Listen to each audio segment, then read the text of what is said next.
This is my standard treat recipe. It's probably the first one I ever learned how to make. So I've made it 1,000 times. I'm gonna do a couple of different things with it tonight though. And the cool thing about this recipe is it is infinitely variable. Some people will call it tuna fudge or tuna brownies because most people just use cans of tuna for the main protein source. So I'm just gonna open this. I've got 2 small cans and I'm gonna put them into my mixer here along with the rest of the ingredients. I'm gonna dump the water in as well. They're packed in water, not oil.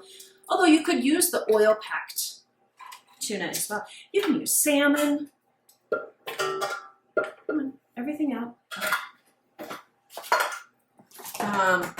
Salmon, tuna, canned chicken. You know what you could even use? I've got some interesting choices over here. What about some Gerber baby food? Use that too. We'll use that for a different recipe. I kind of think of this as the recipe of twos because it's tuna, but everything kind of comes in twos. There's 2 cans. There we go. I'm going to put in 2 eggs.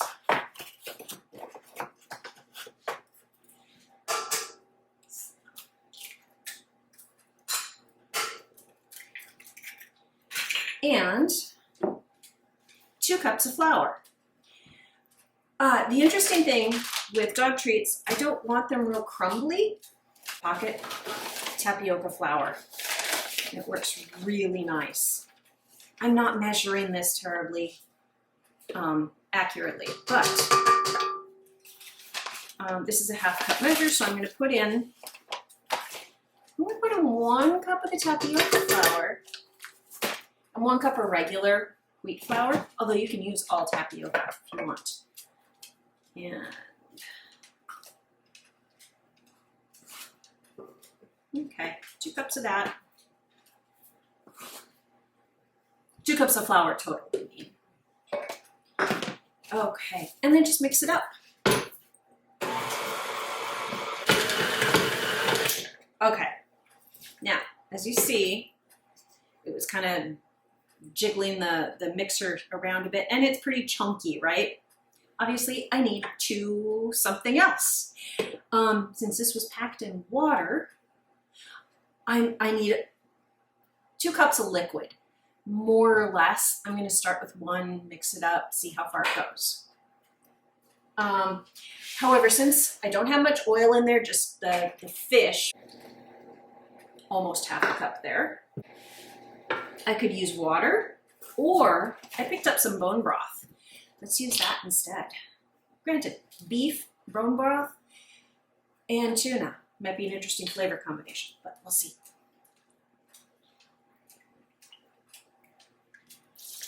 Okay.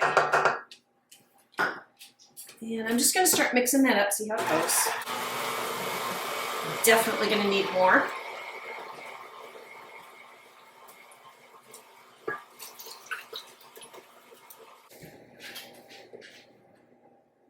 This is the fun part about it. It doesn't matter if I add a little more flour to it. Just add more tapioca. Yeah. There we go.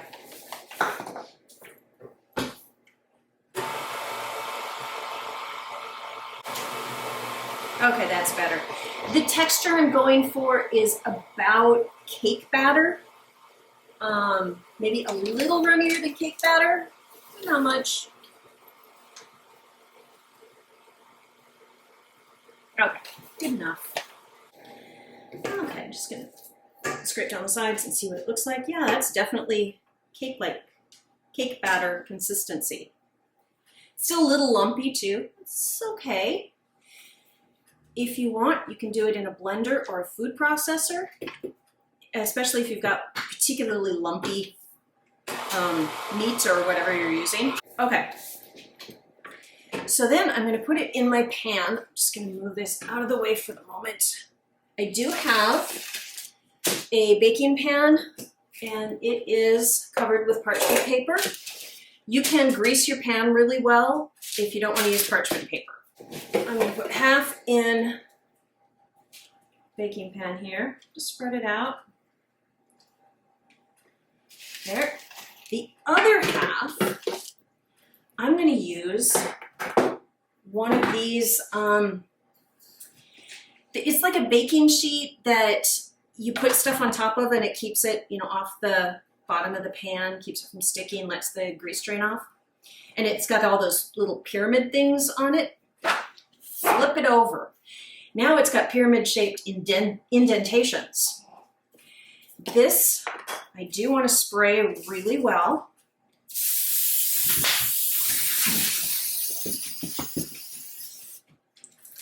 Oh, I think I scared Tor. What's up? Yeah, I know. I'm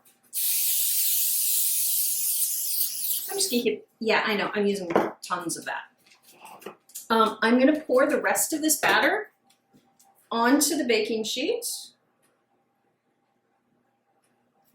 Okay, not all of it, because I want to spread it out carefully.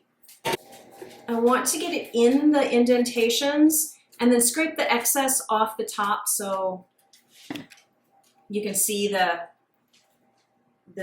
silicone pan sheet, whatever you call it.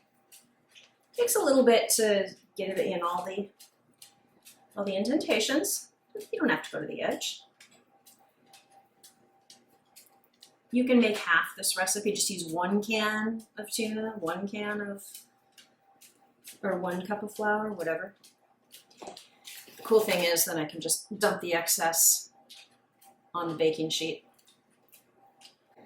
Okay, that's it. Then we're going to put it in the oven at 350. Timing varies so much. Start at 20 minutes and start checking it. These are not going to take as long.